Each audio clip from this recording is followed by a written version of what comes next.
If there was a problem that I would say every single woman in the world has, no matter where she lives or how old she is, it's trying to find a love that's actually worth keeping.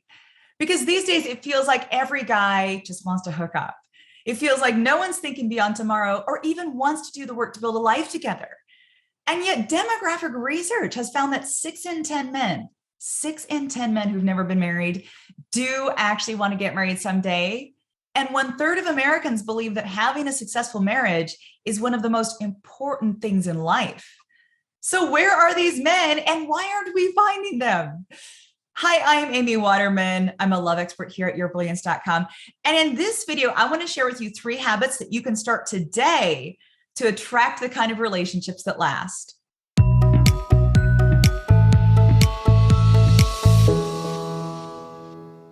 The first habit that I hope you start is a pleasure practice.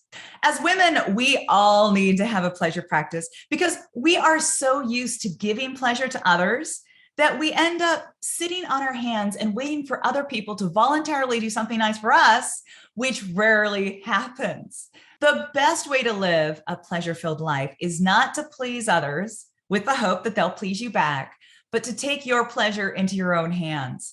I give you a complete program in my book, The Pleasure Principle, and once you start it, it's life-changing.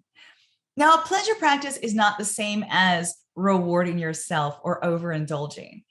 It's a consistent habit of moving towards the things that light you up and make you feel alive.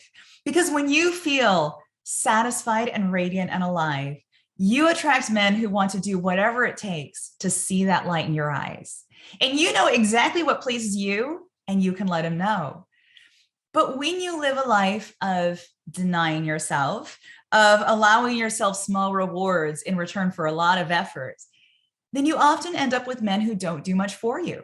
They don't think you need much from them because you seem to be able to get by with so little. Denying yourself and giving generously to others tends to attract men who are users rather than the men who feel happiest when they're making their woman happy. So start your pleasure practice. Give to yourself all those things that you so generously give others, and watch how that changes the type of men you attract in your life. The second habit that you need to cultivate is strengthening your support network. So often we get into trouble because we go looking for love to fill something inside of us.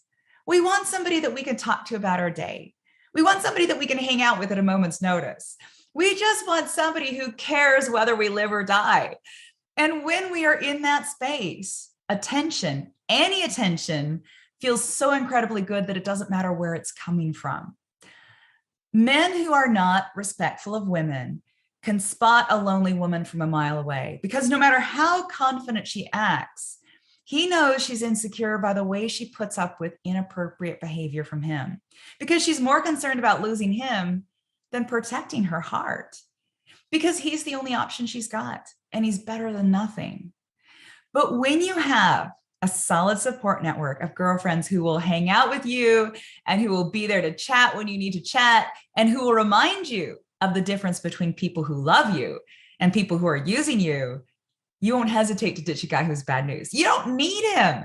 You've got your girls and they will support you whether or not there's a man in your life. Because men come and go, but friends are forever. Our best girlfriends remain with us through love, heartbreak, divorce, and yet we often treat them as if they come in second place to whatever man is currently in our life. Never put your friends last. You can keep those relationships strong even if you're spending most of your time with a new guy. Finally, the third habit that I hope you introduce is a love practice. The Greeks spoke of 8 different kinds of love, and romantic love, eros, was not the most important. And yet in our culture, we prioritize romantic love above every single kind of love. And that priority doesn't always serve us. Is your infatuation with the guy you just met really a higher level of love than the love you feel for your family or your friends or your God or yourself? Reconsider your love priorities. Don't assume that you're not loved just because you don't have romantic love in your life right now. Value the love you feel when you're surrounded by your spiritual community.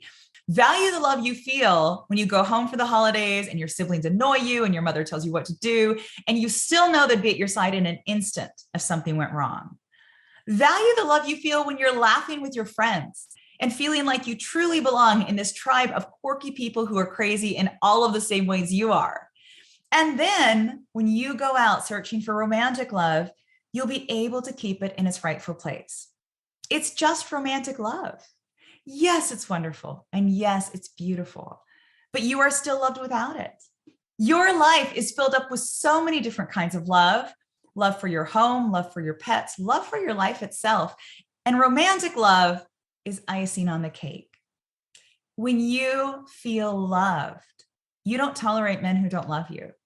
And when you have a support network, you don't tolerate men who won't support you. And when you have a pleasure practice, you don't tolerate men who don't put in any effort to please you. And that is how you start attracting higher quality men into your life. You take back your power to say no. If you would like to learn more about taking the power back in your love life and filling yourself up with the kind of pleasure that's an aphrodisiac to good men, then do check out my course, The Pleasure Principle. It's about filling yourself up so that you glow.